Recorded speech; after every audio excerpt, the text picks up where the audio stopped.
আসসালামু আলাইকুম বন্ধুরা। একটা সময় আসবে যখন পৃথিবী এমন এক ভয়ঙ্কর দৃশ্যের সাক্ষী হবে যা কল্পনাকেও হার মানাবে। সেই সময় বের হবে এক রহস্যময় জাতি ইয়াজুস মাজুস। কিন্তু আসলে তারা কারা? অনেক আগে এক ন্যায়পরায়ণ শাসক জুলকার নাইন একটি ভয়ঙ্কর জাতিকে থামানোর জন্য তিনি তৈরি করেছিলেন এক বিশাল দেয়াল। গলিত ধাতু দিয়ে বানানো সেই দেয়ালের ওপারে বন্দি করে রাখা হয়েছিল সেই জাতিকে, যাতে তারা মানবজাতির কোনো ক্ষতি করতে না পারে। কারণ তারা ছিল অতি ভয়ঙ্কর। তাদের ক্ষুধা এত বেশি ছিল যে তারা পৃথিবীতে যা কিছু পাবে সবকিছুই খেয়ে ফেলবে। মানুষ, পশু পাখি, গাছপালা কোনো কিছুই বাদ রাখবে না, সবকিছু খেয়ে শেষ করে দেবে। কোনো কিছু তাদের হাত থেকে রক্ষা পাবে না। একসময় পৃথিবী হয়ে যাবে এক বিশাল জনশূন্য মরুভূমি।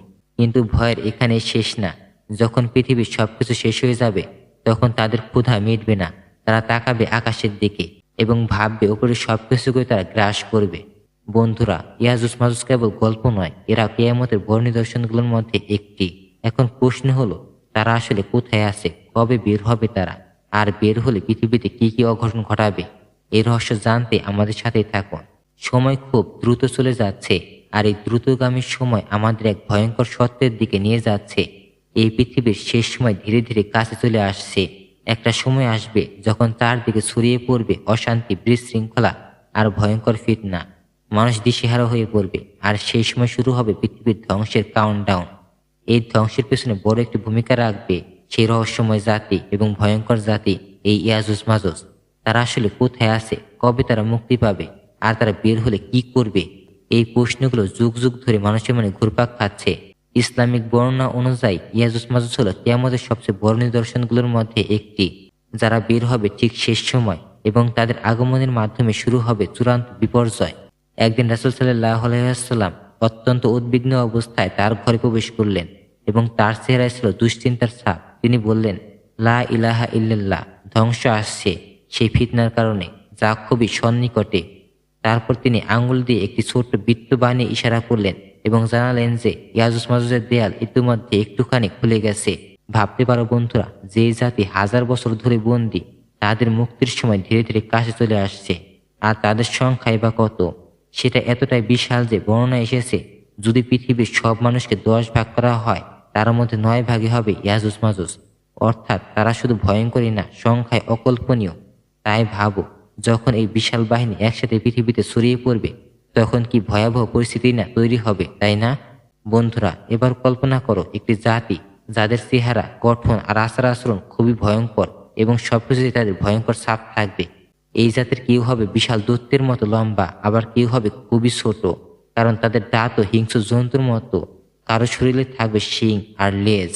তারা কাঁচা মাংস খাবে, এমনকি ক্ষুধা লাগলেও তারা একে অপরকে ছেড়ে দেবে না।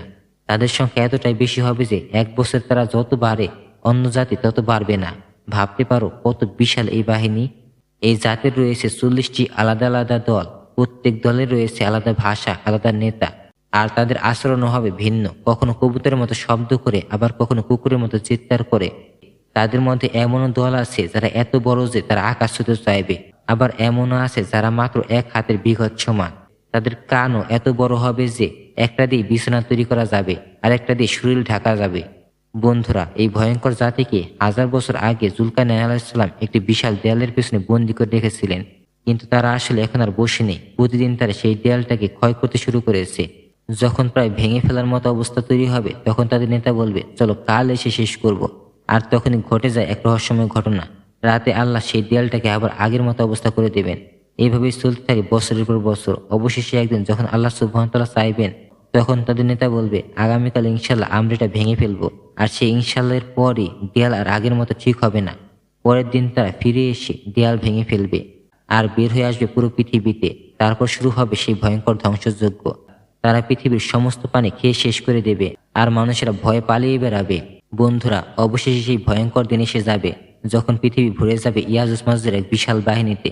মুসলমানরা তখন আশ্রয় নেবে পাহাড়ে। এই ভয়ঙ্কর জাতি যখন অগ্রসর হবে, তখন তাদের প্রথম দল একটা বিশাল হ্রদের পাশে পৌঁছাবে, এবং মুহূর্তের মধ্যে সেই হ্রদের পানি খেয়ে শেষ করে ফেলবে।